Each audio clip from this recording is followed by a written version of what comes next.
ناظرین، کیا آپ نے کبھی سوچا ہے کہ چاند جو ہماری راتوں کو روشن کرتا ہے صرف ایک آسمانی ستارہ نہیں بلکہ اپنے اندر ایسا راز چھپائے ہوئے ہے جس نے تاریخ اور سائنسدانوں کو حیران کر دیا؟ چاند کی پر اسرار دراڑیں، عجیب و غریب نشانیاں، کیا یہ کسی معجزے کا نتیجہ ہے یا یہ محض قدرتی اتفاق ہے؟ کیا یہ ممکن ہے کہ صدیوں پہلے پیش آنے والا مشہور واقعہ جسے ہم شق القمر کے نام سے جانتے ہیں آج بھی اپنی نشانیاں چاند کی سطح پر چھوڑ گیا ہو؟ ناسا کے سائنسدان جب چاند کی سطح کا جائزہ لے رہے تھے تو انہیں ایسے شواہد ملے جنہوں نے ان کے نظریات کو ہلا کر رکھ دیا۔ لیکن سوال یہ ہے، کیا یہ واقعی کسی معجزے کا ثبوت ہے یا محض ایک فطری مظہر ہے؟ ناظرین، آج کی یہ ویڈیو آپ کو ان تمام رازوں کے قریب لے جائے گی۔ یہ ویڈیو معلومات سے بھرپور ہونے والی ہے۔ اسی ویڈیو میں آپ یہ بھی جان جائیں گے کہ قیامت کے دن چاند اور سورج کو جہنم میں کیوں پھینکا جائے گا۔ آخر قیامت کے دن چاند اور سورج کا یہ انجام کیوں ہوگا؟ آپ یہ سب جان کر حیران رہ جائیں گے۔ آپ سے درخواست ہے کہ ویڈیو کو آخر تک ضرور دیکھیں۔ اگر آپ ہمارے چینل پر نئے ہیں تو چینل کو ضرور سبسکرائب کر لیں۔ بسم اللہ الرحمن الرحیم۔ السلام علیکم۔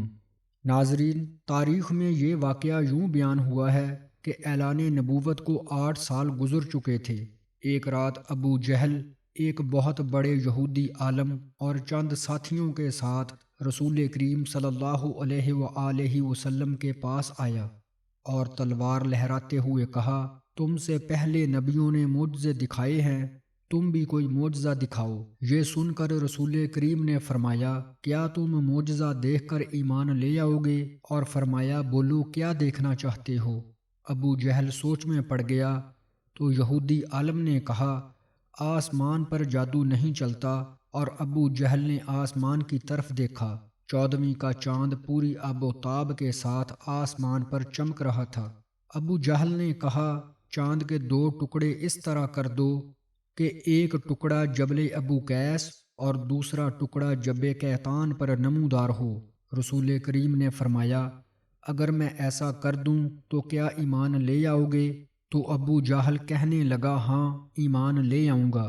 ناظرین، رسول پاک نے اپنی انگشت شہادت سے چاند کو اشارہ کیا تو وہ 2 ٹکڑے ہو گیا، جس کا ایک حصہ جبل ابو قیس اور دوسرا حصہ جبل قیقان پر نظر آنے لگا، اور چاند کے اس 2 ٹکڑوں کے درمیان جبل ہیرا نظر آنے لگا۔ پھر رسول کریم نے اپنی انگشت شہادت سے چاند کو دوبارہ اشارہ کیا تو چاند کے دونوں ٹکڑے آپس میں مل گئے۔ یہودی عالم یہ معجزہ دیکھ کر ایمان لے آیا، مگر ابو جہل نے کہا، محمد نے جادو سے ہماری نظر باندھ دی ہے۔ ناظرین، شق القمر یعنی چاند کے 2 ٹکڑے ہونے کی گواہی قافلے کے مسافروں نے بھی دی جو مکہ کی طرف سفر کر رہے تھے۔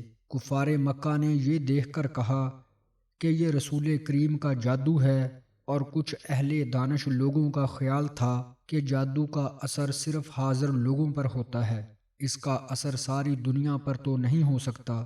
لہٰذا انہوں نے طے کیا کہ اب جو لوگ سفر سے واپس آئیں تو ان سے پوچھو کیا انہوں نے بھی اس رات چاند کو 2 ٹکڑے دیکھا تھا؟ چنانچہ جب وہ آئے ان سے پوچھا، انہوں نے بھی اس کی تصدیق کی کہ ہاں، فلاں شب ہم نے چاند کے 2 ٹکڑے ہوتے دیکھا تھا۔ کفار کے مجمع نے یہ طے کیا تھا کہ اگر باہر کے لوگ آ کر یہی کہیں تو رسول کریم کی سچائی میں کوئی شک نہیں۔ اب جو بھی باہر سے آیا، جب کبھی بھی آیا، جس طرف سے آیا، ہر ایک نے شہادت دی کہ ہم نے اپنی آنکھوں سے چاند کو 2 ٹکڑے ہوتے دیکھا ہے۔ اس شہادت کے باوجود کچھ لوگوں نے اس معجزے کا یقین کر لیا، مگر کفار کی اکثریت پھر بھی انکار پر اڑی رہی۔ بلکہ عبداللہ ابن مسعود رضی اللہ تعالی عنہ فرماتے ہیں، سب لوگوں نے اس چاند کو بخوبی دیکھا، اور رسول کریم نے فرمایا، دیکھو، یاد رکھنا اور گواہ رہنا۔ ناظرین، یہاں یہ بات واضح کر دوں کہ جدہ کی کنگ عبدالعزیز یونیورسٹی کے پروفیسر اور ماہر ارضیات ڈاکٹر غلول النجار نے ایک واقعہ بیان کرتے ہوئے کہا ہے کہ ایک دفعہ میں برطانیہ کے مغرب میں واقع کارڈف یونیورسٹی میں ایک لیکچر دے رہا تھا، جس کو سننے کے لیے مسلم اور غیر مسلم طلباء کی کثیر تعداد موجود تھی۔ قرآن پاک میں بیان کردہ سائنسی حقائق میں جامع انداز میں گفتگو ہو رہی تھی کہ اسی دوران ایک برطانوی مسلم نوجوان کھڑا ہوا اور اپنا تعارف کرواتے ہوئے کہا کہ میرا نام داؤد موسیٰ ہے، میں اسلامی پارٹی برطانیہ کا صدر ہوں۔ وہ اپنی بات جاری رکھتے ہوئے بولا، سر، اگر آپ اجازت دیں تو میں چاند کے دو ٹکڑے ہونے کی اصل حقیقت کے متعلق بھی کچھ عرض کروں۔ میں نے کہا، ٹھیک ہے، تم بات کر سکتے ہو۔ اس نے اپنی بات کو آگے بڑھاتے ہوئے کہا، اسلام قبول کرنے سے پہلے جب میں مختلف مذاہب کی تحقیق کر رہا تھا، ایک مسلمان دوست نے مجھے قرآن مجید کی انگلش میں تفسیر پیش کی۔ میں نے اس کا شکریہ ادا کیا اور اسے گھر لے آیا۔ جب میں نے قرآن پاک کھولا تو سب سے پہلے میری نظر جس صفحے پر پڑی وہ سورہ قمر کی ابتدائی آیات تھی۔ ان آیات کا ترجمہ اور تفسیر پڑھنے کے بعد میں نے اپنے آپ سے کہا، کیا اس بات میں کوئی منطق ہے؟ کیا یہ ممکن ہے کہ چاند کے دو ٹکڑے ہوں اور پھر آپس میں دوبارہ جڑ جائے؟ وہ کون سی طاقت تھی کہ جس نے ایسا کیا؟ ان آیت کریمہ نے مجھے اس بات پر آمادہ کیا کہ میں قرآن مجید کا مطالعہ برابر جاری رکھوں۔ کچھ عرصے کے بعد میں اپنے کاموں میں مصروف ہو گیا، مگر میرے اندر سچائی کو جاننے کی تڑپ کا اللہ تعالیٰ کو خوب علم تھا۔ یہی وجہ ہے کہ خدا کا کرنا ایسا ہوا کہ میں ٹی وی کے سامنے بیٹھا ہوا تھا۔ ٹی وی پر ایک باہمی مذاکرے کا پروگرام چل رہا تھا، جس میں ایک میزبان کے ساتھ 3 امریکی ماہر فلکیات بیٹھے ہوئے تھے۔ ٹی وی شو کا میزبان سائنسدانوں پر الزامات لگا رہا تھا کہ اس وقت جب کہ زمین پر بھوک، افلاس، بیماری اور جہالت نے ڈیرے ڈالے ہوئے ہیں، آپ لوگ بے مقصد خلا میں دورے کرتے پھر رہے ہیں۔ جتنا روپیہ آپ ان کاموں میں خرچ کر رہے ہیں، اگر زمین پر خرچ کیا جائے تو کچھ اچھے منصوبے بنا کر لوگوں کی حالت کو بہتر بنایا جا سکتا ہے۔ بحث میں حصہ لیتے ہوئے اور اپنے کام کا دفاع کرتے ہوئے ان تینوں سائنسدانوں کا یہ کہنا تھا کہ یہ خلائی ٹیکنالوجی زمین کے مختلف شعبوں، ادویات، صنعت اور زراعت کو وسیع پیمانے پر ترقی دینے میں استعمال ہوتی ہے۔ انہوں نے کہا، ہم سرمایے کو ضائع نہیں کر رہے، بلکہ اس سے انتہائی جدید ٹیکنالوجی کو فروغ دینے میں مدد مل رہی ہے۔ جب انہوں نے بتایا کہ چاند کے سفر پر آنے جانے کے انتظامات پر کھربوں ڈالر خرچ آیا ہے تو ٹی وی میزبان نے چیختے ہوئے کہا، یہ کیسا فضول پن ہے! ایک امریکی جھنڈے کو چاند پر لگانے کے لیے اربوں ڈالر خرچ کرنا کہاں کی عقل مندی ہے؟ سائنسدانوں نے جواباً کہا، نہیں، ہم چاند پر اس لیے نہیں گئے کہ وہاں جھنڈا گاڑ سکیں، بلکہ ہمارا مقصد چاند کی بناوٹ کا جائزہ لینا تھا۔ دراصل ہم نے چاند پر ایک ایسی دریافت کی ہے جس کا لوگوں کو یقین دلانے کے لیے ہمیں اس پر دگنی رقم بھی خرچ کرنا پڑ سکتی ہے، مگر تاحال لوگ اس بات کو نہ مانتے ہیں اور نہ کبھی مانیں گے۔ میزبان نے پوچھا، وہ دریافت کیا ہے؟ انہوں نے جواب دیتے ہوئے کہا، ایک دن چاند کے 2 ٹکڑے ہوئے تھے اور پھر دوبارہ آپس میں مل گئے۔ میزبان نے پوچھا کہ آپ نے یہ چیز کس طرح محسوس کی؟ انہوں نے کہا، ہم نے تبدیل شدہ چٹانوں کی ایسی پٹی وہاں دیکھی ہے کہ جس نے چاند کو اس کی سطح پر مرکز تک اور پھر مرکز سے اس کی دوسری سطح تک کو کاٹا ہوا ہے۔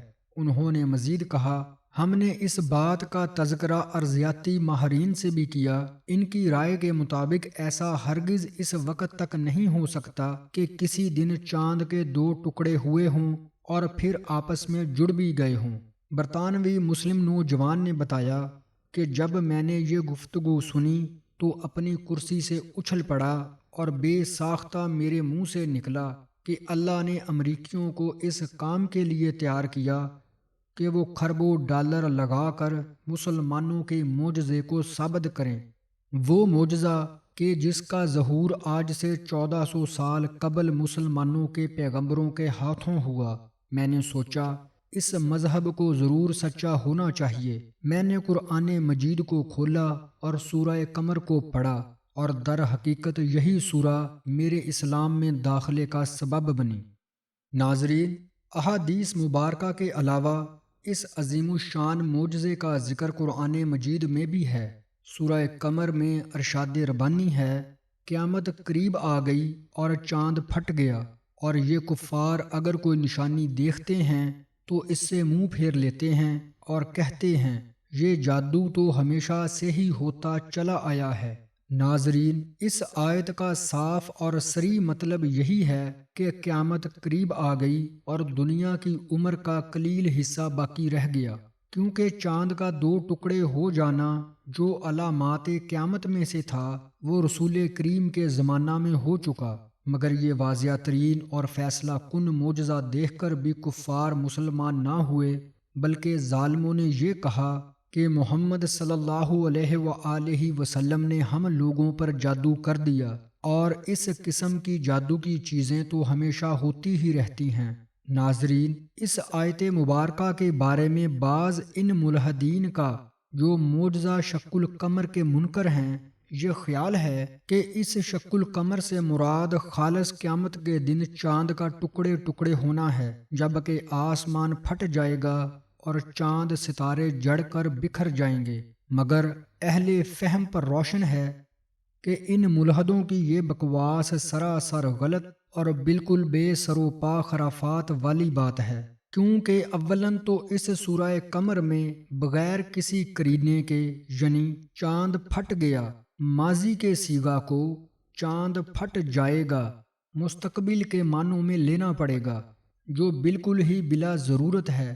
دوسرا یہ کہ چاند شک ہونے کا ذکر کرنے کے بعد یہ فرمایا گیا کہ شق القمر کی عظیم شان نشانی کو دیکھ کر کفار نے یہ کہا یہ جادو ہے جو ہمیشہ سے ہوتا آیا ہے۔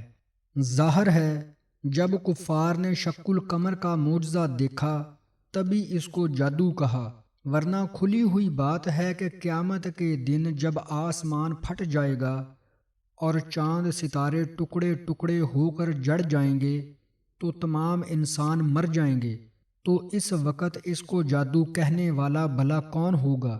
اس لیے بلا شبہ یقیناً اس آیت کے یہی معنی متعین ہیں کہ حضور صلی اللہ علیہ وآلہ وسلم کے زمانے میں چاند پھٹ گیا، اور اس معجزے کو دیکھ کر کفار نے اس کو جادو کا کرتب بتایا۔ عزیز دوستو، سوال یہ پیدا ہوتا ہے کہ جو اکثر لوگ پوچھا کرتے ہیں کہ شق القمر کا معجزہ جب مکہ المکرمہ میں ظاہر ہوا تو آخر یہ معجزہ دوسرے ممالک اور دوسرے شہروں میں کیوں نظر نہیں آیا؟ اس سوال کا جواب یہ ہے کہ اولاً تو مکہ مکرمہ کے علاوہ دوسرے شہروں کے لوگوں نے بھی، جیسا کہ احادیث سے ثابت ہے، اس معجزے کو دیکھا ہے۔ جس طرح کائنات کی ہر شے اللہ کی ذات پر دلالت کرتی ہے، اسی طرح چاند کا 2 ٹکڑے ہونا بھی رسول کریم کے برحق ہونے کی دلیل ہے۔ وہاں باری تعالیٰ کی قدرت اور طاقت کا مظہر بھی سورج، چاند، ستارے اور رات دن کا یہ نظام اس کے اختیار اور کنٹرول میں ہے۔ یہ سب اس کے حکم سے ایک خاص نظام کے تحت چل رہے ہیں۔ جب وہ چاہے اس میں کوئی تبدیلی لا سکتا ہے، اور جب چاہے گا اس سارے نظام کو ختم بھی کر دے گا، لہٰذا اس میں حیرانی یا پریشانی کی کوئی بات نہیں۔ اس طرح کے واقعات سے ایک مومن کا اللہ کی ذات پر ایمان زیادہ راسخ ہوتا ہے۔ علامہ ابن حجر عسقلانی رحمۃ اللہ علیہ نے فرمایا کہ معجزہ شق القمر نبوت کے 8ویں سال میں ہوا، یعنی ہجرت سے 5 سال پہلے، اور یہ معجزہ آپ صلی اللہ علیہ وآلہ وسلم کے سوا کسی اور پیغمبر کو عطا نہیں کیا گیا۔ اس کے علاوہ انڈیا کے جنوب مغرب میں واقع ریاست مالابار کے لوگوں میں یہ بات مشہور ہے کہ ریاست مالابار کے ایک راجا چکرورتی فرماس نے چاند کے دو ٹکڑے ہونے کا منظر اپنی آنکھوں سے دیکھا تھا۔ اس نے سوچا کہ زمین پر ایسا کچھ ہوا ہے جس کے نتیجے میں یہ واقعہ رونما ہوا ہے۔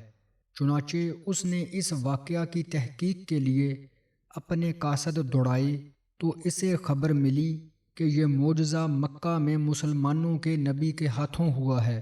اس نبی کی آمد کی پیشین گوئی عرب میں پہلے ہی پائی جاتی تھی، چنانچہ اس نے نبی صلی اللہ علیہ وآلہ وسلم سے ملاقات کا پروگرام بنایا اور اپنے بیٹے کو اپنا قائم مقام بنا کر عرب کی طرف سفر شروع کیا۔ وہاں اس نے نبی رحمت کی بارگاہ میں حاضری دی اور مشرف با اسلام ہوا۔ نبی کریم کی ہدایت کے مطابق جب وہ واپسی کے سفر پر گامزن ہوا تو یمن کے علاقے ظفار میں اس کی وفات ہوئی۔ یمن میں اب بھی اس کا مقبرہ موجود ہے جس کو ہندوستانی راجا کا مقبرہ کہا جاتا ہے، اور لوگ اس کو دیکھنے کے لیے وہاں کا سفر کرتے ہیں۔ اس معجزے کے رونما ہونے کی وجہ سے اور راجا کے مسلمان ہونے کے سبب مالابار ریاست کے لوگوں نے اسلام قبول کیا۔ اس طرح انڈیا میں سب سے پہلے اس علاقے کے لوگ مسلمان ہوئے۔ بعد ازاں انہوں نے عربوں کے ساتھ اپنی تجارت کو بڑھایا۔ نبی کریم کی بعثت سے قبل عرب کے لوگ اسی علاقے کے ساحلوں سے گزر کر تجارت کی غرض سے چین جاتے تھے۔ یہ تمام واقعہ اور تفصیلات لندن میں واقع انڈین آفس لائبریری کے پرانے خطوطوں میں ملتا ہے۔ یہ نبی کریم کے ان زندہ معجزات میں سے ایک ہے جس کی گواہی خود اللہ سبحانہ تعالیٰ نے دی، اور پھر حدیث اور تاریخ کے اوراق میں بھی رقم ہوئی۔ اب تو خلق خدا بھی چیخ چیخ کر گواہی دے رہی ہے، لیکن منکرین ہے کہ اپنی ضد چھوڑنے پر آج بھی تیار نہیں، جن کے لیے افسوس ہی کیا جا سکتا ہے، ورنہ تو اور کوئی چارہ نہیں۔ بے شک اللہ سبحانہ و تعالیٰ نے اپنے حبیب کریم کے ساتھ کیا وعدہ پورا فرمایا اور نبی کریم کے ذکر کو بلند تر کر دیا۔ نبی کریم کا ذکر دن با دن بلند ہوتا جا رہا ہے اور اس میں کوئی شک نہیں۔ پیارے دوستو، یہاں یہ بات بھی واضح ہے کہ علم فلکیات میں چاند زمین سے قریب ترین ہے۔ زمین سے چاند کا فاصلہ 2,40,000 میل ہے۔ چاند کا قطر کم و بیش 2100 میل ہے۔ چاند کے مادے کی مقدار زمین کے مادے کی مقدار سے 8 گنا کم بتائی جاتی ہے، جبکہ زمین کی کشش ثقل چاند کے مقابلے میں 6 گنا ہے۔ سائنسدانوں نے اندازہ لگایا ہے کہ تقریباً 5 ارب سال پہلے چاند اور زمین ایک دوسرے کے بہت قریب تھے۔ شروع میں زمین کو اپنے محور کے گرد گھومنے میں 4 گھنٹے 45 منٹ کا وقت لگتا تھا، اب 24 گھنٹے میں گھومتی ہے۔ چاند زمین کے گرد گردش کے دوران مختلف مدارج سے گزرتا ہے۔ گردش کے ابتدائی ایام میں چاند کا جتنا حصہ سورج کی روشنی سے منور ہوتا ہے اسے ہلال کہتے ہیں۔ ہر رات اس کے روشن حصے میں اضافہ ہوتا رہتا ہے، یہاں تک کہ 14 دنوں میں چاند پورا ہو جاتا ہے۔ پھر رفتہ رفتہ چاند گھٹنا شروع ہوتا ہے اور بالآخر آسمان سے غائب نظر آتا ہے۔ یہ پورا چکر تقریباً 29 دنوں میں پورا ہوتا ہے اور ہر مہینے چاند مغربی افق پر نمودار ہو جاتا ہے۔ چاند کی سطح جو انسانی آنکھ سے اوجھل رہتی ہے، مصنوعی سیاروں کی مدد سے اس کی تصاویر حاصل کی گئی ہیں۔ چاند کی یہ سطح زیادہ تر پہاڑوں پر مشتمل ہے۔ انسانی آنکھ سے روشن چاند کی سطح پر نظر آنے والے داغ دھبے دراصل ریگستانی میدان ہیں جو گرد و پیش کی اونچائیوں سے نیچی سطح پر واقع ہیں اور روشنی کا انعکاس نہ کرنے کی وجہ سے تاریک نظر آتے ہیں۔ ناظرین، ویڈیو کے آخر میں ایک حیران کن بات جاننا بہت ضروری ہے کہ قیامت کے دن چاند اور سورج کا انجام کیا ہوگا۔ جیسا کہ چاند جو ہمیشہ رات کو روشنی فراہم کرتا ہے اور سورج جو ہر دن زمین کو گرماتا ہے، اس کے باوجود یہ دونوں جہنم میں کیوں جائیں گے؟ تو چلیے اس حیران کن حقیقت کو سمجھتے ہیں۔ ناظرین، جب اللہ تعالیٰ نے اس دنیا کو پیدا کیا تب سے سورج کا یہ نظام قائم ہے۔ سورج اتنا مشہور اور اہم ہے کہ دنیا کا نظام اسی سیارے کی طرف منسوب ہے۔ ہم نظام شمسی میں رہتے ہیں۔ ماہرین فلکیات کی تحقیق کے مطابق کل 7 سیارے ہیں، جن میں سورج، چاند، زحل، مشتری، مریخ، زہرہ اور عطارد ہیں۔ یہ سارا نظام شمسی ہے اور ہم اسی نظام کے ساتھ منسلک ہیں۔ ان میں سے 5 سیارے زحل، مشتری، مریخ، زہرہ اور عطارد خمسہ متحرہ کہلاتے ہیں، کیونکہ ان کی رفتار باقاعدہ نہیں۔ یہ تمام بڑے بڑے سیارے ہیں، بعض زمین سے بڑے ہیں اور بعض چاند سے بڑے ہیں، مگر سورج کی نسبت باقی سب سے چھوٹے ہیں اور اس کے ماتحت سمجھے جاتے ہیں۔ بعض سیارے زمین سے 14 کروڑ میل زیادہ دور ہیں اور بعض کا کوئی حساب نہیں لگایا جا سکتا۔ سورج اور چاند مقررہ چال سے چل رہے ہیں۔ اللہ تعالیٰ نے ان کی منزل مقرر کی ہے، ان پر گامزن ہیں۔ سال میں 12 منزلیں طے کرتے ہیں، کل 12 بروج ہیں۔ سورج ہر ماہ ایک برج میں ہوتا ہے، پھر اس کی چال بدل جاتی ہے۔ اس طرح چاند کی کیفیت ہے، مگر ان کے علاوہ جو باقی 5 سیارے ہیں ان کو خمسہ متحرہ کہتے ہیں۔ ان کی چال یکساں نہیں ہے۔ سورج کا حجم اس قدر ہے کہ ماہرین فلکیات والے بتاتے ہیں کہ سورج کا حجم زمین کے حجم سے 13 لاکھ گنا بڑا ہے، جو زمین سے بہت دور ہے، اس لیے بظاہر چھوٹا نظر آتا ہے۔ سورج زمین سے 9 کروڑ 30 لاکھ میل کے فاصلے پر ہے۔ عرب کے بعض پرانے مشرک ان ستاروں کی پرستش کرتے تھے، اس میں خاص قسم کی روحانیت مان کر اس سے حاجتیں طلب کرتے۔ ابھی بھی پرانے بائبلون کے یہاں ستاروں کے نام پر مندر بنائے جاتے ہیں۔ کوئی زہرہ کا مندر ہے، کوئی سورج کا مندر ہے، اور مصریوں میں بھی ستارہ پرستی پائی جاتی تھی، بلکہ حضرت ابراہیم علیہ السلام کے زمانے میں ستارہ پرست زیادہ تعداد میں تھے۔ یہ ستاروں کو معبود مان کر ان سے حاجت روائی کرتے تھے۔ آج کے ستارہ پرست بھی ستاروں میں کرشمہ مانتے ہیں۔ بہرحال ناظرین، سورج بہت بڑا سیارہ ہے۔ قیامت کے دن جب سور پھونکا جائے گا تو اس کی روشنی ختم کر دی جائے گی، جس طرح چادر لپیٹ دی جاتی ہے۔ سورج ایک ٹکیا کی مانند رہ جائے گا، مگر بعد میں وہ ٹکیا بھی باقی نہیں رہے گی۔ یہ تو سورج کا حال ہوگا۔ زمین تو اس کے مقابلے میں بہت چھوٹا سیارہ ہے۔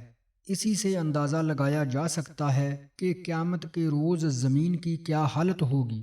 خواتین و حضرات، قرآن مجید میں یہ بات اللہ نے بیان کی ہے کہ جب قیامت آئے گی تو سورج بے نور کر دیا جائے گا، اس کی روشنی لپیٹ دی جائے گی۔ بعض روایات میں آتا ہے کہ سورج اور چاند دونوں کو توڑ پھوڑ کر جہنم میں پھینک دیا جائے گا اور ان کی روشنی سلب ہو جائے گی۔ بعض مفسرین نے یہ فرمایا ہے کہ جب سورج کو سمندر میں پھینکا جائے گا تو اس سے سمندر کھول اٹھے گا اور پھر آگ میں تبدیل ہو جائے گا۔ اس وقت پہاڑ بھی چلائے جائیں گے۔ آج تو پہاڑ بہت مضبوط نظر آتے ہیں، ان میں صرف زلزلے کے وقت تھوڑا بہت تغیر آتا ہے، ورنہ وہ تمام حادثوں سے صحیح سلامت گزر جاتے ہیں۔ قیامت کے روز یہی ناقابل تسخیر پہاڑ اون کے گالوں کی طرح اڑتے پھریں گے، بلکہ قیامت کے نزدیک زمانے میں حاملہ اونٹنیاں بیکار چھوڑ دی جائیں گی۔ عربوں کے نزدیک اونٹنیاں بہت پسندیدہ مال ہوا کرتا تھا، ان کی معیشت اور کاروبار انہی پر منحصر تھا۔ اسے بار برداری اور خوراک کے لیے بھی استعمال کرتے تھے۔ خاص طور پر جب 10 ماہ کی حاملہ اونٹنی بچہ جننے کے قریب ہو تو بڑی جائیداد سمجھی جاتی، اس کی حفاظت کی جاتی۔ مگر قیامت کے دن نفسا نفسی کی حالت یہ ہوگی کہ حاملہ اونٹنی جیسے قیمتی مال کی بھی کوئی پرواہ نہیں کرے گا، اور اس وقت وحشی جانور اکٹھے کیے جائیں گے۔ جنگلی جانور مثلاً شیر، رچھ، بندر، ہاتھی وغیرہ بھاگ کر آبادیوں کی طرف آئیں گے۔ ان پر دہشت اور خوف کا یہ عالم ہوگا کہ جنگلی درندے انسانی بستیوں میں پناہ ڈھونڈیں گے، مگر کوئی کسی کا پرسان حال نہیں ہوگا۔ ناظرین، بعض اوقات سیلاب کے دوران لوگوں نے مشاہدہ کیا ہے کہ سانپ اور انسان ایک ہی چھپڑ پر پناہ گزیر ہیں۔ کوئی کسی کو کچھ نہیں کہتا، ہر کسی کو اپنی جان کی فکر ہے۔ قیامت کے روز انسانوں اور جانوروں کا یہی حال ہوگا کہ سب اکٹھے ہو جائیں گے۔ قرآن کریم میں قیامت سے متعلق یہ بھی درج ہے کہ اس وقت دریاؤں یا سمندروں کو گرم کیا جائے گا، یعنی قیامت کے روز دریا اور سمندر گرم کیے جائیں گے اور وہ باپ بن کر اڑ جائیں گے۔ حضرت ابی بن کعب رضی اللہ تعالی عنہ فرماتے ہیں، قیامت سے پہلے 6 نشانیاں ظاہر ہوں گی۔ لوگ بازاروں میں چل رہے ہوں گے کہ سورج کی روشنی بجھ جائے گی، اور وہ اسی حالت میں ہوں گے کہ پہاڑ زمین پر گر پڑیں گے اور زمین لرزنے لگے گی، جس سے جنات گھبرا کر انسانوں کی طرف اور انسان گھبرا کر جنات کی طرف بھاگیں گے۔ جانور، پرندے اور درندے آپس میں گڈمڈ ہو جائیں گے۔ جنات انسانوں سے کہیں گے، ہم تمہیں کہتے ہیں سمندر کی طرف چلو۔ جب وہ وہاں پہنچیں گے تو آگ ہی آگ نظر آئے گی جس سے شعلے اٹھ رہے ہوں گے۔ لوگ اسی حالت میں ہوں گے کہ اچانک زمین پھٹ کر 7ویں آسمان سے جا لگے گی اور آسمان پھٹ کر 7ویں زمین سے جا ملے گا۔ تب ان پر ایک ایسی ہوا چلے گی جو انہیں موت کی آغوش میں سلا دے گی۔ حضرت ابن مسعود فرماتے ہیں کہ آسمان کی حالت تبدیل ہوتی رہے گی، آسمان پھٹتا رہے گا اور اس کے احوال تبدیل ہوتے رہیں گے۔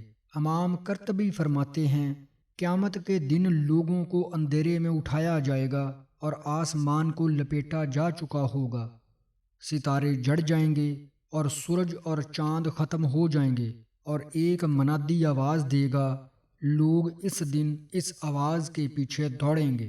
رسول پاک صلی اللہ علیہ وآلہ وسلم نے فرمایا، جب میں جنت میں داخل ہوں گا اور اپنے رب کو دیکھوں گا تو اس کے سامنے سجدہ ریز ہو جاؤں گا۔ اللہ مجھے اپنی تعریف اور بزرگی بیان کرنے کی ایسی اجازت دیں گے جو اپنی مخلوق میں سے کسی کو نہیں دی ہوگی۔ پھر اللہ تعالیٰ فرمائیں گے، یا محمد اپنا سر اٹھائیں، شفاعت کریں، آپ کی شفاعت قبول ہوگی۔ آپ سوال کریں گے، آپ کو عطا کیا جائے گا۔ جب میں اپنا سر اٹھاؤں گا تو اللہ استغفار فرمائیں گے، آپ کیا چاہتے ہیں؟ حالانکہ اللہ تعالیٰ خوب جانتے ہیں۔ میں عرض کروں گا، یا اللہ، آپ نے مجھ سے شفاعت کا وعدہ فرمایا تھا، بس آپ میرے امتیوں کے حق میں میری شفاعت قبول فرمائیں تاکہ وہ جنت میں داخل ہو سکیں۔ اللہ تعالیٰ فرمائیں گے، میں نے ان کے حق میں آپ کی شفاعت قبول کی اور ان کو جنت میں داخل ہونے کی اجازت دی۔ پیارے دوستو، آئیں مل کر دعا کرتے ہیں کہ اللہ تعالیٰ ہمیں اپنی قدرت کاملہ پر یقین کر کے کامیاب بننے اور آخرت کی تیاری کے لیے محنت اور کوشش کرنے کی توفیق عطا فرمائے، اور اللہ پاک ہمیں قرآن مجید سمجھ کر پڑھنے والا بنائے اور قرآن پاک کی تعلیمات پر عمل کرنے والا بنائے، اور اللہ پاک ہمیں قیامت کی سختیوں سے محفوظ فرمائے۔ آمین یا رب العالمین۔ ناظرین، امید ہے آج کی یہ ویڈیو آپ سب کو پسند آئی ہوگی۔ اگر آپ سب کو یہ ویڈیو پسند آئی ہے تو کمنٹس میں اپنی قیمتی رائے کا اظہار ضرور کریں۔ اس ویڈیو کو لائک اور شیئر بھی کریں تاکہ یہ علم اور پیغام زیادہ سے زیادہ لوگوں تک پہنچے۔ ایک بار پھر آپ سے درخواست ہے کہ ہمارے چینل کو سبسکرائب ضرور کر لیں۔ اگلی ویڈیو تک کے لیے اجازت دیجیے۔ اللہ حافظ۔